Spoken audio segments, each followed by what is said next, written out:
In fact Mitchell Starc को आप यहाँ पे डिस्काउंट नहीं कर सकते कि आप सुपर ओवर अगर मिचेल स्टार्क के अलावा कोई और डाल रहा होता तो आपने देख लिया कि संदीप शर्मा जैसा सीजन बॉलर भी जो एक्चुअली इन्हीं कामों के लिए बने हुए हैं वो भी वहां पे फॉल्टर कर गए, वो अपनी लाइन और लेंथ को पकड़ के नहीं रख पाए, वो डिफेंसिव हो गए। मिचेल स्टार्क ने अपनी स्ट्रेंथ पर बॉलिंग करी, उनको पता था कि उनकी यॉर्कर्स जो हैं वो बिल्कुल सही जगह पर ठिकाने पर जाकर पड़ रही हैं, उन्होंने अपनी स्ट्रेंथ को बैक करा, उन्होंने बिल्कुल ये नहीं सोचा कि नहीं यार कोई एज वगैरह लग गया, जो शिमरन हेटमायर के साथ एक बार हुआ था कि जब वो आए थे मिचेल स्टार्क सामने बॉलिंग कर रहे थे, जब नॉर्मल मैच चल रहा था, जैसी बॉल आई एक इन स्विंगिंग यॉर्कर, उनका इनसाइड एज लगा और चौका चला गया पीछे।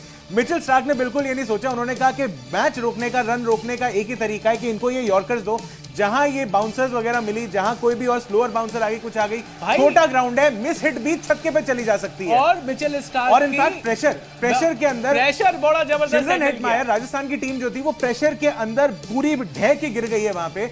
लेकिन क्योंकि वो मिचेल स्टार्क थे, क्योंकि वो ऑस्ट्रेलिया का वो डीएनए लेकर आते हैं कि जितने मुश्किल परिस्थिति होती जाती है ये उतना बेहतर परफॉर्म करते जाते हैं। तो मिचेल स्टार्क से आप ये सुपर ओवर वाली जो बढ़िया बॉलिंग है आप उसका क्रेडिट छीनिए मत प्लीज। बिल्कुल नहीं है ना, राजस्थान मतलब स्टार्क कहते हैं भाई मुझे फर्क नहीं पड़ता प्रेशर हो या ना हो, हमें नहीं फर्क पड़ता, मैं तो ऐसे ही बॉल डालूंगा। और आप दोनों अगर पारियों के लास्ट ओवर देखो तो स्टार्क ने जहां पे सिर्फ 8 रन दिए हैं, जो 9 रन डिफेंड करे हैं उन्होंने, वहीं दूसरी तरफ संदीप शर्मा ने जो आखिरी ओवर डाला था अपनी पारी का, एक तो वो 13 बॉलों का डाला था, ऊपर से उसमें 19 रन उन्होंने खाए थे। और प्लस मुझे तो लगता है कि जो दिल्ली की तरफ से एक बहुत बढ़िया चीज हुई वो थी अक्षर पटेल की बैटिंग। अक्षर पटेल की बैटिंग अभी तक 5 मैचों में क्लिक नहीं हुई थी, पर आज जब जरूरत थी दिल्ली को, ये स्कोर शायद 160 भी नहीं जाता अगर अक्षर पटेल की वैसी पारी ना आई होती। क्योंकि जैसे सबको लग रहा था कि ये पिच स्लो हो गई है, अक्षर पटेल ने कहा मैं बताता हूं पिच कहां स्लो हुई है। 13 बॉलों में जो उन्होंने बढ़िया 34 रन मारे और उसके बाद ट्रिस्टन स्टब्स एक अच्छा दिल्ली को फिनिशर मिल गया, जो कि पिछले बहुत टाइम से दिल्ली के पास था ही नहीं, कोई ऐसा फिनिशर नहीं था। और साथ में आशुतोष भी आए गए हैं, आशुतोष को भी फिनिश करना ही रहा है, और विप्पी आ गए हैं। आज मौका नहीं आया उनका, लेकिन दिल्ली ने जबरदस्त और जो आपने कहा बिल्कुल मोमेंटम को इंजेक्ट किया था। लेकिन अब देख लेते हैं कि राजस्थान रॉयल्स की बैटिंग किस तरीके से रही। राजस्थान रॉयल्स जब 188 चेज करने के लिए आया था तो उनका स्कोर कार्ड कैसा रहा। संजू सैमसन 19 बॉल में 31 रन बनाकर आउट नहीं हुए, ये चोटिल हुए वहां पर और इनको रिटायर हर्ट होकर जाना पड़ा। 2 चौके 3 छक्के इन्होंने लगाए थे। यशस्वी जायसवाल 37 बॉलों में 51, तो 51 का जो शगुन है वो यशस्वी जायसवाल ने भी अदा किया, वो नीतीश राणा ने भी 28 बॉलों में 51 रन बनाकर किया। इस बीच रियान पराग का बल्ला नहीं चला, 11 बॉलों में उन्होंने 8 रन बनाए। ध्रुव जुरेल 17 बॉलों में 26 रन और शिमरन हेटमायर 9 बॉलों में 15 रन। तो अब मैं एक्चुअली पूछना चाहता हूं कि ये स्कोर कार्ड आप ध्यान से देखिए। अब इस स्कोर कार्ड में आपको 6 बल्लेबाज दिखाई दे रहे हैं, जिसमें से एक संजू सैमसन है जो कि बैटिंग के लिए फिट नहीं थे सुपर ओवर में। अब आप मुझे बताइए इस स्कोर कार्ड को देखकर कि कौन से 2 बल्लेबाजों को सुपर ओवर में आना चाहिए। आप कहोगे कि शायद जायसवाल को और नीतीश राणा को आना चाहिए था, नहीं ऐसा नहीं हुआ। कौन आया? शिमरन हेटमायर और रियान पराग, जो पूरे मैच में फेल हुए, उन दोनों को लाया गया। कोई भी जो सामंजस्य दोनों के बीच में बिल्कुल भी नहीं था, कोई ट्यूनिंग नहीं थी। शिमरन हेटमायर ने 4 बॉल में 6 रन बनाए, 1 चौका लगाया, और ग्राफिक्स वाले बना नहीं पाएंगे उस चीज को, लेकिन इसमें बता दूं कि 2 रन आउट भी उन्होंने ही कराए। रियान पराग 2 बॉलों में 4 रन और यशस्वी जायसवाल 0 बॉल में 0 रन बनाकर आउट जो हुए हैं। पराग और जायसवाल दोनों को रन आउट कराया शिमरन हेटमायर ने, और उसका रिजल्ट ये रहा कि राजस्थान रॉयल्स सिर्फ 11 रन बना पाया, पूरे ओवर भी नहीं खेल पाया, 2 विकेट गिर गए इनके। और फिर इस बार दिल्ली को बनाने थे सिर्फ 12 रन, जो कि दिल्ली कैपिटल्स ने बहुत आसानी से बना लिए। तो दिल्ली कैपिटल्स का भी स्कोर कार्ड आप दिखा दीजिए। दिल्ली कैपिटल्स ने सुपर ओवर में जिस तरीके से ये काम पूरा किया, क्योंकि दिल्ली कैपिटल्स की तरफ से जब केएल राहुल और ट्रिस्टन स्टब्स आए तभी ऐसा लग रहा था कि भाई ये 11 रन, ठीक है संदीप शर्मा के हाथ में बॉल है, बड़ी आसानी से दिल्ली उसको चेज कर जाएगी, और हुआ भी है। 3 बॉल पे 7 रन बनाए केएल राहुल ने। पहली बॉल पे 2 रन, दूसरी बॉल पर चौका, तीसरी बॉल पर सिंगल, और फिर ट्रिस्टन स्टब्स ने पहली बॉल पर छक्का लगाकर दिल्ली कैपिटल्स को ये मैच जिता दिया, और बड़ी शानदार तरीके से सुपर ओवर का ये मैच जीतकर। और इनफैक्ट सुपर ओवर के अंदर भी जो आप पहले बता रहे हो कि 2 रन और चौका, और उसके बाद जो सिंगल आया है, वो सिंगल उस बॉल पे आया जब संदीप शर्मा ने वो यॉर्कर जिसके खास जाते हैं वो यॉर्कर उन्होंने अटेम्प्ट करी, वो यॉर्कर बिल्कुल सही जगह पे निकली और केएल राहुल के पास कोई और मौका नहीं था बट टू डिफेंड इट, और वो हल्का से डिफेंड करके पुश करके 1 रन के लिए भाग गए। वरना जब वो पहले एक स्लोअर बाउंसर आई थी पहली बॉल पे वो उनको छका गए थे, तभी वो पुल थोड़ा सा उनकी टाइमिंग खराब हुई और वो 2 रन उसके बाद ले पाए। अगली बार वो एंटिसिपेट कर रहे थे कि यही होगा और उस पे बड़े आराम से उन्होंने चौका घुमा दिया था। और उसके बाद जब ट्रिस्टन स्टब्स आए, संदीप शर्मा फिर वही रेपिटेटिव हो गए, उन्होंने फिर से स्लोअर बाउंसर डाली और उस पे घुमा के छक्का मारा। ट्रिस्टन स्टब्स तैयार थे कि ये बार बार अपनी स्लोअर बाउंसर को बैक कर रहे हैं और ये यॉर्कर को बैक नहीं कर रहे। उस पॉइंट पे भी 3 बॉल में 5 रन चाहिए थे। अगर संदीप शर्मा उस पर अपनी यॉर्कर्स अटेम्प्ट करते, वो यॉर्कर भले ही लो फुल टॉस चली जाती, कुछ होता है एटलीस्ट हम लोग ये कह रहे होते कि यार सोच खराब नहीं थी, कम से कम वो बाउंसर वगैरह डिफेंसिव नहीं खेल रहे होते, वो अपनी अटैक करने की कोशिश करते, अटैक करने में गलती हो जाती। बिल्कुल। लेकिन संदीप शर्मा को उस टाइम पे क्या टीम का ये प्लान था कि स्लोअर बाउंसर अटेम्प्ट करो, या संदीप शर्मा उस टाइम पे इतना प्रेशर में आ चुके थे कि भाई जो पहले मैच हुआ था 20 ओवर का, उसके अंदर भी वो ज्यादा यॉर्कर्स अटेम्प्ट ना करके अपनी डिफेंसिव बॉलिंग ज्यादा कर रहे थे, उनका दिन नहीं था, प्रेशर में थे। यही आई थिंक आखिर में फर्क रहा कि संदीप शर्मा पता राहुल द्रविड़ ने बोला उनको कि भाई तू मत डालियो यॉर्कर। मैं एग्जैक्टली यही कह रहा हूं कि क्या ये टीम प्लान थे या उनके दिमाग में आ गया कि इस तरीके से प्रेशर में आ गए कि वो बार बार एक ही चीज कर रहे थे, उन्होंने पर अभिषेक भाई आप टीम प्लान की बात कर रहे हो, राजस्थान रॉयल्स की जो टीम में जिस तरीके की टीम बनाई है, कई बार तो उसमें ही प्लान नहीं दिखाई देता। जब आपने पिछले साल जो आपको जब खिलाड़ी रिटेन करने थे आपको अपने उसमें से, आपने जॉस बटलर को जाने दिया, अब आपके पास, और आपने ध्रुव जुरेल को रिटेन किया। पिछले 6 महीने से हम तीनों मिलकर पूछ रहे हैं कि ध्रुव जुरेल को रिटेन क्यों किया गया था, अभी तक इस बात का जवाब नहीं मिला। अब आपके पास जो बॉलिंग थी जिसमें से आपको एक बॉलर को सुपर ओवर देना था, आप जोफ्रा आर्चर को देना नहीं चाहते थे क्योंकि जोफ्रा आर्चर इतनी तेज बॉल फेंकते हैं कि उनके वो होता था 6 की 6 बॉल पर बीट करते और तब भी 24 रन आ जाते दूसरी टीम के। तो जोफ्रा आर्चर को आप इसलिए नहीं देना चाहते। तुषार देशपांडे, संदीप शर्मा, महेश तीक्षणा, वनिंदु हसरंगा, रियान पराग, ये तो आपके पास बॉलिंग ऑप्शन है भाई। राजस्थान की क्या जो टीम है, जो ऑलरेडी जो टीम है, मुझे पता है कि आप सपोर्ट करते हो उस टीम को, पर ये तो देखना होगा ना कि टीम जिस तरीके से दिखाई दे रही है बिल्कुल आउट ऑफ सॉर्ट टीम है, लग ही नहीं रहा। अगर अगली बार भी आप सुपर ओवर में भगवान ना करे फंस जाओ तो भी आपको संदीप शर्मा के पास ही जाना पड़ेगा भाई। सर ये और इनके पास इम्पैक्ट प्लेयर पे भी रहे हैं।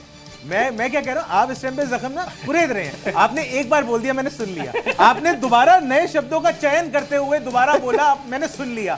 भाई जब तक अगर आप जोफ्रा आर्चर की बात करते हैं, 4 ओवर में 2 विकेट लिए, 32 रन, 8 की इकोनॉमी, ये फिर भी समझ में आ जाता है। लेकिन तुषार देशपांडे को टीम में जब लेकर आते हो कैसे समझ पाओगे? जो 3 ओवर के अंदर 38 रन दे रहे हैं, कैसे समझ पाओगे भाई कि इनकी बॉलिंग का क्या करना है हमें?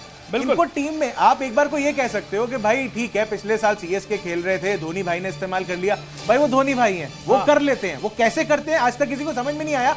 लेकिन तुषार देशपांडे भाई 13.25 की इकोनॉमी अगर किसी की है तो आप खुद ही सोच लो, उस बंदे को चौथा ओवर नहीं दिया गया। उसके बाद संदीप शर्मा ऑफ डे ही मानूंगा मैं इसे, क्योंकि बहुत ही डिफेंसिव तरह की ये बॉलिंग कर रहे थे, ये आज अटैक के मूड में बिल्कुल नहीं दिख रहे थे। इनमें वो वाला जो कॉन्फिडेंस था जो पिछले साल दिख रहा था, शायद इस बार वो मिसिंग था। तो ये तो एक बात हो गई। अब बाकी बात करते हैं कि जो इन्होंने इनकी जो स्पिनर्स थे, भाई रियान पराग तो इन्होंने एक ही ओवर डलवाया और उसके बाद इनके पास महेश तीक्षणा और वनिंदु हसरंगा। आप देखिए, मतलब महेश तीक्षणा भी 4 ओवर 40 रन 1 विकेट, ये कोई अच्छी बॉलिंग तो इसको मैं नहीं कहूंगा। पिछले सीजन में आपके पास युजवेंद्र चहल भी थे, पिछले सीजन में आपके पास रविचंद्रन अश्विन भी थे, आपने उन दोनों को जाने दिया। आप ऑक्शन में खरीद के लाए श्रीलंकन स्पिनर वनिंदु हसरंगा और महेश तीक्षणा, और उसमें भी हसरंगा जो है उनके ऊपर फ्रेजाइल का टैग लगा रहता है कि कुछ नहीं पता होता कि कब ये इंजर्ड हो जाए, कब ना हो जाए। इनकी फॉर्म जो है इंडिया में, मैंने बहुत ज्यादा इनकी स्पिनिंग फॉर्म जो है, जो बॉलिंग फॉर्म है, मैंने नहीं देखी है। ऊपर से ये इतनी सारी लीग्स खेलते हैं, आप मुझे बताओ ये किस तरीके के ऑलराउंडर है भाई? मैं एग्जैक्टली यही कहना चाहता हूँ। देखिए बैटिंग करी थी और बॉलिंग नहीं कर रहे। मैं एग्जैक्टली यही कहना चाहता हूँ कि इस चीज को तो बतौर फैन मैं भी डिफेंड नहीं कर पाऊंगा। एक आधे मैच में कोई अच्छी परफॉर्मेंस आ सकती है इनकी, लेकिन वनिंदु हसरंगा और मनीष तीक्षणा अगर आप इनके परफॉर्मेंसेस उठा के देखते हैं ईयर बाय ईयर अगर आप आईपीएल में देखते हैं, बाकी जगह भी इनके इतने इंप्रेसिव परफॉर्मेंसेस नहीं है। वन ऑफ परफॉर्मेंसेस जरूर है लेकिन इतने इंप्रेसिव नहीं है। ये कोई मुरलीधरन नहीं है कि आप इनको लेकर आओगे कि शोर शॉट ये तो भाई कुछ करके दिखा देंगे। ये कोई शेन वॉर्न नहीं है कि भाई आएंगे कुछ करके दिखा देंगे।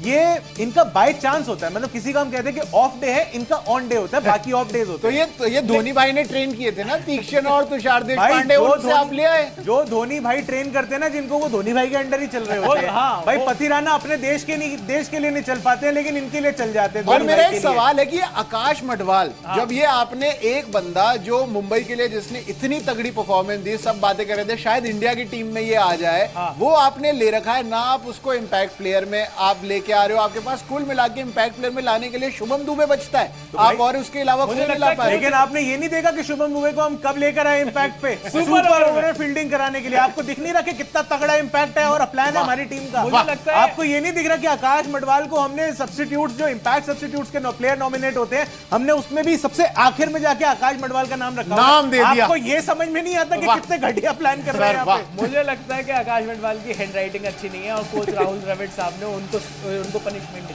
है। इस वक्त तो ये लग रहा है कि भाई आप वैभव सूर्यवंशी को लेकर आ जाओ, वो 13 साल का लड़का कुछ अलग करके चला जाए, वरना इस टीम का पता नहीं, मुझे समझ सा नहीं आ रहा कि भाई क्या हो रहा है क्या नहीं हो रहा है। मेरे को तो मतलब इस टीम के साथ मेरे को थोड़ी सी दिक्कत है कि जब ऑक्शन टेबल में गए थे तब लग रहा था कोई बात नहीं, ऑन पेपर्स टीम के नाम जो है वो अच्छे दिख रहे हैं, कोई बात नहीं, थोड़ा अपने आप को एक फैन होने के लिहाज से थोड़ा सा ढाढ़स बंधवाते हैं खुद को, यानी कर लेंगे, कोई बात नहीं, टाइम आएगा। लेकिन वो टाइम आके चला जा रहा है और मुझे अब लग नहीं रहा कि ये प्लेऑफ में भी जा पाएंगे। बिल्कुल, तो पॉइंट्स टेबल पर तो थोड़ा बाद में आएंगे, लेकिन अभी के लिए हम आपको दिखाएंगे कि आज के मैच का बाबर आजम कौन था, वो प्लेयर जिसने अकेले अपने दम पर मैच का रुख बदल दिया हारने की तरफ। तो भाई आज का बाबर आजम पर थोड़ा सा देख लेते हैं कौन है आज का बाबर आजम। आज के बाबर आजम है सिमरन हेटमायर। भाई 9 बॉलों में 15 रन बनाए इन्होंने, 1 चौका इन्होंने लगाया। पर सिमरन हेटमायर की आज जितनी तारीफ करी जाए उतनी कम। पहली बार तो ये जब मैच चल रहा था 20-20 ओवर का, तब ये रन नहीं बना पाए मिचेल स्टार्क पर, 9 रन नहीं बना पाए, ये क्रीज पर थे। उसके बाद ये जब सुपर ओवर में आते हैं 1 चौका जरूर लगाते हैं, लेकिन उसके बाद ये 2 प्लेयर्स को रन आउट करते हैं। तो सिमरन हेटमायर आज के बाबर आजम हैं, क्योंकि भैया उनका जो कंट्रीब्यूशन है वो इस ग्राफिक कार्ड में आप नहीं दिखा पाओगे। 4 बॉलों में 6 रन, ना ना ना ना ना, जो असली बाबर आजम वाला काम किया इन्होंने वो किया। राजस्थान रॉयल्स को बिल्कुल उनकी सारी उम्मीदें खत्म कर दी। सबसे पहले उन्होंने रियान पराग को रन आउट कराया, वो आदमी जो पहली बॉल पे ही चौका लगा चुका था, और फिर उसके बाद उन्होंने यशस्वी जायसवाल को भी 5वीं बॉल पर रन आउट करा दिया। और उन्होंने एंड में विकेट अपनी शर्ट उतारी, अंदर से निकली डीसी की जर्सी। अरे नहीं भाई, वो स्लीपर सेल है दिल्ली के, वो राजस्थान की टीम में छोड़ रख के एकदम से बता दिया। लेकिन पॉइंट्स टेबल पर देख लेते हैं कि पॉइंट्स टेबल पर अब क्या फेरबदल हुआ है, क्योंकि प्रशांत कपूर दिल्ली की टीम तो भैया नंबर 1 हो गई है। 6 मैच में 5 जीत 1 हार 10 पॉइंट्स के साथ दिल्ली कैपिटल्स है पॉइंट्स टेबल में नंबर 1। और ये जो 8 का जो सिलसिला था, 8 पॉइंट्स लेकर जो 5 टीमें बैठी हुई थी उनसे आगे निकल गई है दिल्ली कैपिटल्स। गुजरात टाइटंस ने 6 मैच में 4 जीत 2 हार 8 पॉइंट्स। आरसीबी भी 6 मैच में 4 जीत 2 हार 8 पॉइंट्स। पंजाब किंग्स 6 मैच में 4 जीत 2 हार और 8 पॉइंट्स। तो ये है आपका टॉप 4। लखनऊ सुपर जायंट्स के भी 8 पॉइंट्स हैं, पर उन्होंने 1 मैच ज्यादा खेला है।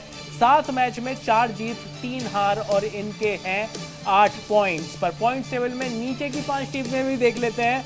कोलकाता नाइट राइडर्स 7 मैच में 3 जीत 4 हार के साथ ये हैं 6 पॉइंट्स पर। और फिर उसके बाद 7, 8, 9, 10 Mumbai Indians, Rajasthan Royals, Sunrisers Hyderabad और चेन्नई सुपर किंग्स सबके हैं सिर्फ 4-4 पॉइंट 2 जीत के साथ, जिसमें राजस्थान और चेन्नई ने तो भैया 7 मैच खेल लिए हैं। तो अब राजस्थान के लिए जो डगर है ये बड़ी मुश्किल हो गई है। 7 मैच में 2 जीत 4 पॉइंट्स। अभिषेक मनचंदा, राजस्थान को अगर प्लेऑफ्स में पहुंचना है, अगर टॉप 4 में पहुंचना है, तो 7 में से 7 मैच जीतने पड़ेंगे भाई।